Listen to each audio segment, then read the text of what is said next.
Every day bloating, constipation ಅಂತ ನರಳ್ತಾ ಇದ್ದೀರಾ? ಎಷ್ಟೇ ಡಿಟಾಕ್ಸಿಫಿಕೇಶನ್ ಮಾಡಿದ್ರು ಅದು ನಿಮಗೆ ವರ್ಕ್ ಆಗ್ತಾ ಇಲ್ವಾ? ಊಟ ಆದ್ಮೇಲೆ ತುಂಬಾ ಟಯರ್ಡ್ ಫೀಲ್ ಆಗ್ತಾ ಇದೆಯಾ? ಫುಡ್ ಮೂಲಕನೇ ನಿಮ್ಮ ಕರಳನ್ನ ಹೀಲ್ ಮಾಡ್ಬೋದು. ಜಸ್ಟ್ ನಿಮ್ಮ ರುಟೀನ್ ಚೇಂಜ್ ಮಾಡ್ಕೊಂಡ್ರೆ ಸಾಕು. ನಾನಿವತ್ತು ಸಜೆಸ್ಟ್ ಮಾಡ್ತಿರೋ ಈ ಫುಡ್ಗಳನ್ನ ನಿಮ್ಮ ಊಟದಲ್ಲಿ ಆ್ಯಡ್ ಮಾಡ್ಕೊಂಡ್ರೆ ಈ ಸಮಸ್ಯೆನ ಪರಿಹಾರ ಮಾಡ್ಬೋದು. ಮೊದಲನೇದಾಗಿ ಬ್ರೊಕೊಲಿ. ಇದು ಫೈಬರ್ ರಿಚ್ ಫುಡ್ ಆಗಿರೋದ್ರಿಂದ ನಿಮ್ಮ ಬಾಡಿನ ಡಿಟಾಕ್ಸಿಫಿಕೇಶನ್ ಮಾಡುತ್ತೆ, ಹಾಗೆ ಹೆಲ್ದಿ ಬ್ಯಾಕ್ಟೀರಿಯಾ ಗ್ರೋ ಆಗೋ ಹಾಗೆ ಮಾಡಿ ನಿಮ್ಮ ಗಟ್ ಹೆಲ್ತ್ನ ಇನ್ನ ಇಂಪ್ರೂವ್ ಮಾಡೋದು, ಹಾಗೆ ಬವೆಲ್ ರೆಗ್ಯುಲಾರಿಟಿಗೆ ಸಹಾಯ ಆಗುತ್ತೆ. ಎರಡನೇದಾಗಿ ಹಸ್ಕ್ ಸೀಡ್ಸ್. ಇದು ನೀರ್ನ ಅಬ್ಸರ್ವ್ ಮಾಡಿಕೊಂಡು ಜೆಲ್ ತರ ಆಗಿ ಬಾಡಿಲಿ ಇರೋ ವೇಸ್ಟ್ ನ ಕ್ಲೀನ್ ಆಗಿ ಹೊರಗೆ ಹಾಕೋದಕ್ಕೆ ಹೆಲ್ಪ್ ಆಗುತ್ತೆ. ಇದರಿಂದ ಕಾನ್ಸ್ಟಿಪೇಷನ್ ಕೂಡ ಆಗದೆ ಇರೋ ತರ ನೋಡ್ಕೋಬಹುದು.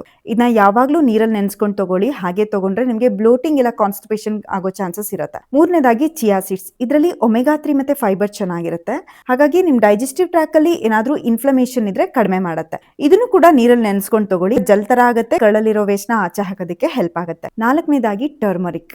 ಅಂದ್ರೆ ಇದರಲ್ಲಿ ಕಕುಮನ್ ಅಂತ ಹೇಳ್ತೀವಿ. ಈ ಅಂಶ ಲಿವರ್ ಫಂಕ್ಷನ್ ನ ಸಪೋರ್ಟ್ ಮಾಡೋದಕ್ಕೆ ಆಂಟಿ ಇನ್ಫ್ಲಮೇಟರಿ ಮತ್ತೆ ಆಂಟಿ ಆಕ್ಸಿಡೆಂಟ್ಸ್ ಆಗಿ ಕೆಲಸ ಮಾಡುತ್ತೆ.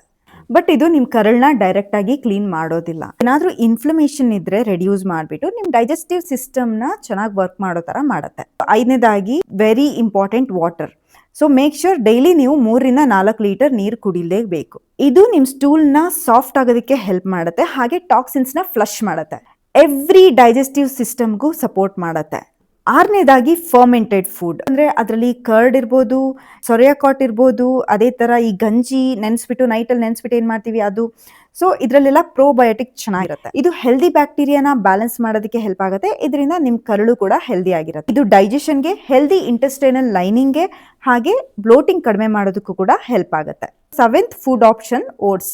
ಇದು ನಿಮ್ ಕರಳಿಗೆ ನ್ಯಾಚುರಲ್ ಬ್ರಷ್ ತರ, ನಿಮ್ ರೆಗ್ಯುಲರ್ ಬವೆಲ್ ಮೂವ್ಮೆಂಟ್ಗೆ ಹಾಗೆ ಕೊಲೆಸ್ಟ್ರಾಲ್ ಕಡಿಮೆ ಮಾಡೋದಕ್ಕೂ ಹೆಲ್ಪ್ ಆಗುತ್ತೆ. ನ್ಯಾಚುರಲ್ ಆಗಿ ಏನೂ ಇರಿಟೇಷನ್ ಇಲ್ಲದೆ ನಿಮ್ ಕರಳನ್ನ ಕ್ಲೀನ್ ಮಾಡೋದಕ್ಕೆ ಹೆಲ್ಪ್ ಆಗುತ್ತೆ. ಇನ್ನು ಇದೇ ತರ ಹೆಚ್ಚಿನ ಟಿಪ್ಸ್ ಬೇಕು ಅಂದ್ರೆ ಗಟ್ ಅಂತ ಕಮೆಂಟ್ ಮಾಡಿ, ಹಾಗೆ ನನ್ನ ಪೇಜ್ನ ಫಾಲೋ ಮಾಡೋದಕ್ಕೆ ಮರಿಬೇಡಿ.